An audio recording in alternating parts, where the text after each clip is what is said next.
All right, the best single device to prevent weakness and frailty in older folks. We're going to give you 7 reasons why. Number 2 and number 7 might be the most important, and we're also briefly going to cover how to use it as well. Now, real briefly, if you're already here, you may already know why we are so focused on strength. But just in case you're not, let's talk about it, especially strength as we get older. We're focused on it not because it's the only thing, right? There are obviously other things in life, cardiovascular conditioning, that's useful as well, but strength is foundational. We had a great comment in one of our YouTube videos recently from a firefighter who used to, or currently, I forget, works around a lot of senior living facilities, and had the experience where very often on a regular basis, and my wife used to work in orthotrauma, so she saw this all the time, where somebody falls or they end up getting down into a chair or into a tub or something like that, and they cannot get up. Let's not even talk about broken bones. We'll get to that later. But they fall and they cannot get up. And at that moment, they know that their life has changed in a very profound and a very unfortunate way as well. And this firefighter points out that it was never a case of this person wasn't, conditioned enough. They didn't do enough cardio or anything like that. They realized that they were just so weak, and they were surprised by how weak and how frail they had become. So strength is foundational, physically foundational. It is the physical foundation upon which everything else is built. So that's why we're really focused on strength here. All right, reason number 1, and we're talking about the barbell here. The device that we're talking about is the barbell, and we're talking about, I don't know if this is even so much of a reason or more just of a note on the barbell. What I want you to remember is that it is not just for gym bros. Yeah, barbells kind of get that reputation. You see it, maybe you've been to a gym, maybe you try to stay away from a gym because of all the gym bros. You've seen it in magazines and stuff like that. Yeah, so barbells are useful for gym bros and for people who lift very large weights. However, they are also useful for you specifically because, here's the kicker, it's just a tool. You look behind me, you're going to see in our logo back here, we've got a barbell in our logo. It's just a tool. If you were going to an auto body shop, you might not be surprised to see a wrench, perhaps, in the logo for that company. Likewise, you're not going to be surprised to see a barbell in our logo because it's just a tool. It's just a tool that we can load in very, very small increments. We'll get to that in a little bit as well, to help people get stronger. And we can also start with very, very small weights to begin with, perhaps even no weight.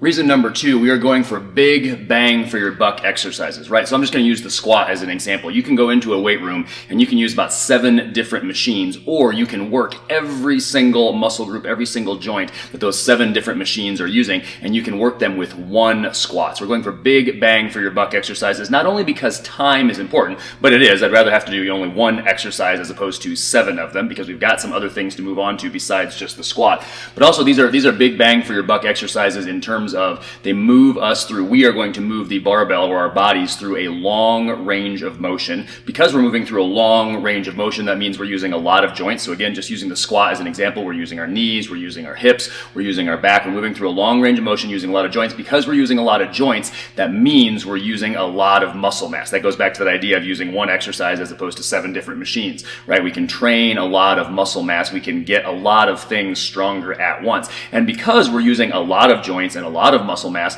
that means that we can use over time, don't let this scare you off at the beginning, over time we can use a lot of weight. Now, a lot of weight is relative. Of course, that could mean for somebody, 300, 400, 500, 600 pounds and more. Barbells can certainly handle that, but that also means that we can start with very, very, very small amounts and just add a little bit of weight over time. And this is something that dumbbells and kettlebells don't do that well. For instance, you take 2 10-pound dumbbells, something like this, all right? And let's say whatever it is that you're trying to do, maybe you're doing a dumbbell press, a dumbbell bench press, maybe you're doing a dumbbell lunge, a whole bunch of things that you don't really even need to know about. But now you want to make a jump, right? I'm going to go from 2 10-pound dumbbells, and I'm going to move on to the next thing in the line is going to be 2 15-pound dumbbells. That is going from a total of 20 pounds up to a total of 30 pounds. With a barbell, we don't have to do that. We can go from 20 pounds, we can go to 22.5 pounds, or maybe we can even go to 21 pounds and then 22 pounds. We may need to all the time. We do this on a regular basis. We may need to make jumps that small, and it's very difficult to do with dumbbells. Yes, some of you are going to comment in the comments below. I know, you can get magnetic weights and stuff like that. Yeah, all that's fine. It's a pain in the butt in general with dumbbells and kettlebells compared to something like a barbell.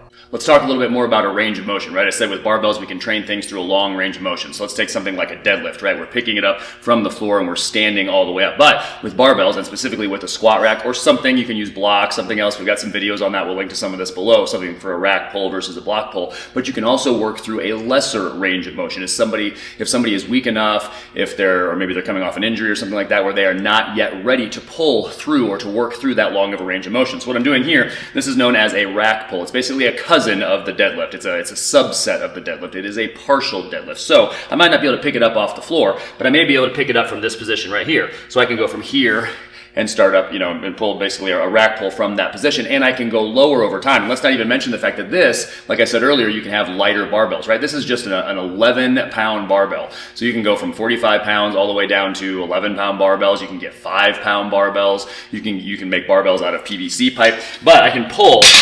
Major point here, I'm getting distracted. The major point here is I can change the range of motion over time. So I can pull from this height, and then I can pull from a lower position, such as this position right here. So now I've gone down, I forget how many notches I've gone down. I've gone down, 3-4 inches. Now maybe I don't want to go down at that many inches all at once. Maybe I just want to go down 1 inch. And then maybe I just want to go down another, then 2 inches, then 3 inches, then 4 inches. You get the idea, until at some point I'm now mimicking the height at which a regular deadlift would be pulled. And then I can add on a little bit of weight. So I can add on a couple pounds, and then I can add on a couple more pounds, so forth and so on. So it's very useful in terms of adjusting the range of motion of the movement. Reason number 3, and this falls into line with what people typically think about when they think about lifting weights and barbells specifically, but it is the topic of muscle mass. Barbells, training with barbells, better than anything else, can help you prevent and even reverse what we call sarcopenia. In other words, the loss of muscle mass. So you can prevent the loss of muscle mass and you can reverse it. You can actually start adding muscle mass back onto your frame even when you're in your 60s, 70s, even your 80s. Reason number 4, a barbell is very ergonomic. It's very easy to grab. It's very easy. Let's talk about the squat, for instance, again, all right? It's very easy to set a barbell on your back and do the squat and slowly load that thing over time with weight. Now, at the beginning, it might just be an empty barbell. You might even start without any barbell at all, all right? Going to the range of motion discussion, you might start from a high position, a high box squat, and then go lower, and then go lower, and then go lower over time, as you're seeing Becky do right here, right? But once you get down to the point where you're doing full range of motion, then you can add a barbell to your back, a light barbell. You might hold a plate for a while to your chest, but as that plate gets heavier and heavier, eventually you're going to graduate to the point where you can do a 5-pound, a 10-pound, maybe a 15-pound barbell on your back, and this is where the ergonomic aspect of a barbell becomes.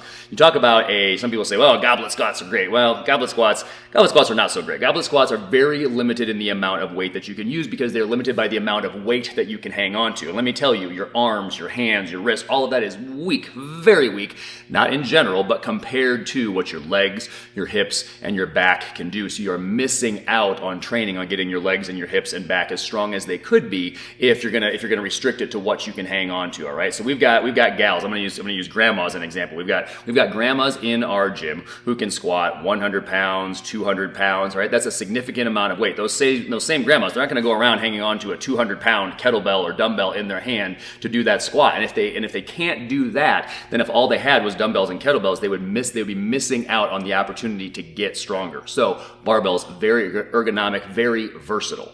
Number 5, and I've already touched on this, but barbells are incredibly adjustable. So like I said earlier, yeah, you can go up to 400, 500, 600 pounds. That's the picture that a lot of people typically have in their head for barbells, is these huge weights lifted. And that's great. People can get extremely strong using barbells. But to get strong, we can also start with very, very light weights. You're going to see my daughters playing around with barbells in here with little plates, right? Anna is playing with, half-pound plates, quarter-pound plates, 3/4-pound plates, 1-pound plates. Addie is doing a version of a deadlift, kind of a block pull. It's a little more appropriate to her height. She's doing it with the 11-pound bar, and then she's doing it with the 11-pound bar plus a half-pound on each side. So now she's doing it with 12 pounds, all right? So they are incredibly adjustable all the way up to some really big weights, but we can also start with really, really light weights. Reason number 6, and since I tend to get ahead of myself, I've kind of already addressed this as well. There's different, excuse me, I get so emotional when talking about barbells. There's different size barbells, right? The standard barbell that we typically think of, you see it in fitness magazines, stuff like that, is the 45-pound barbell or the 20-kilogram barbell. That's the kind of the standard barbell. But you can get barbells that are 15 kilograms or 33 pounds, or if they're made here in the US, they might be 35 pounds instead. You can get barbells that are 10 kilograms or 22 pounds, or you might find a 25-pound barbell if you want more American units there, or more American increments there. You can get 11-pound bar. That's 11-pound barbell, by the way, because it's 5 kilograms. It's very nice in the kilogram world. It's very silly in the American world. But you can get 15-pound barbells. You can get 5-pound barbells, like I mentioned earlier. You can get barbells made. You can make yourself a barbell out of PVC pipe. We have done that. We have a 2-pound barbell that on occasion we have to use. So barbells are incredibly adjustable in that sense, in the sense of having different starting points, basically. Number 7, and this is one of the most important reasons, you can prevent and even reverse the loss of bone mass, right? So you can prevent and reverse osteopenia, osteoporosis. This is hugely important so that in case someone does fall, they hopefully don't break a bone as well, because everybody trips. At all sorts of ages, we trip, we fall. Hopefully it's not a common thing, but in the event that someone older does fall, we really want the hope that they don't break a bone. So making your bones more durable, making you a more durable person is hugely important. This is something where machines very much fail. Like I mentioned earlier, you take something like the squat. When you're standing up with the squat, all of your bones from your shoulders on down, which includes all the bones in your back, in your hips, in your legs, all of those are loaded. Remember, you're starting with a very appropriate point, but over time you're going up as you get stronger, which means your bones are getting stronger. They become more dense. And this is something where if you have to replace that squat with a whole bunch of different machines, you got to do like a leg curl and a leg extension and some type of hip machine or something like that. Those don't, because you have to use smaller amounts of weight on all of those isolation exercises.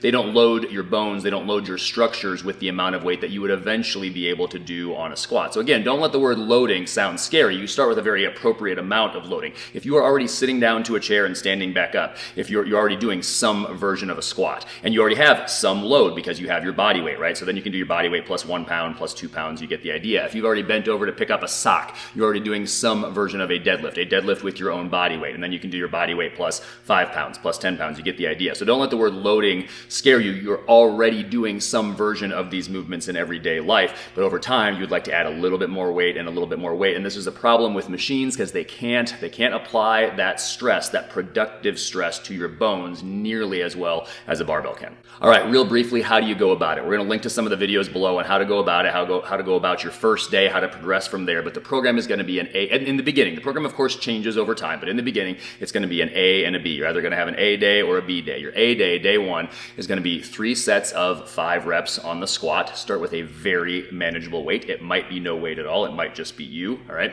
Then you're going to move on to the press, sometimes called the overhead press or the shoulder press. You're going to do 3 sets of 5 there, and then you're going to move on to the deadlift. And when you warm up the deadlift, again, check out the videos below on how to warm up. But on the deadlift, you're going to just do 1 set of 5. That's an A day. A B day, the exact same thing, mostly. You're going to squat 3 sets of 5, just a little bit more weight, maybe 2.5 pounds, maybe 5 pounds more. Then you're going to move on to the bench press instead of the press, right? So you're going to do the bench press 3 sets of 5, and then you're going to move on to the deadlift 1 set of 5, a little bit more than you did earlier in the week. Something like Monday, Wednesday, Friday works very well. You want a day off in between so you can rest and recuperate and get stronger. Stress, recovery, adaptation. Stress is what you do in the weight room. Recovery is what you do outside of the weight room, sleeping, eating, giving your body time to recover and get stronger. Adaptation, that's the strength part. You apply stress and you allow for recovery and you get that adaptation, which is getting stronger. As always, we hope this helps you get stronger and live better.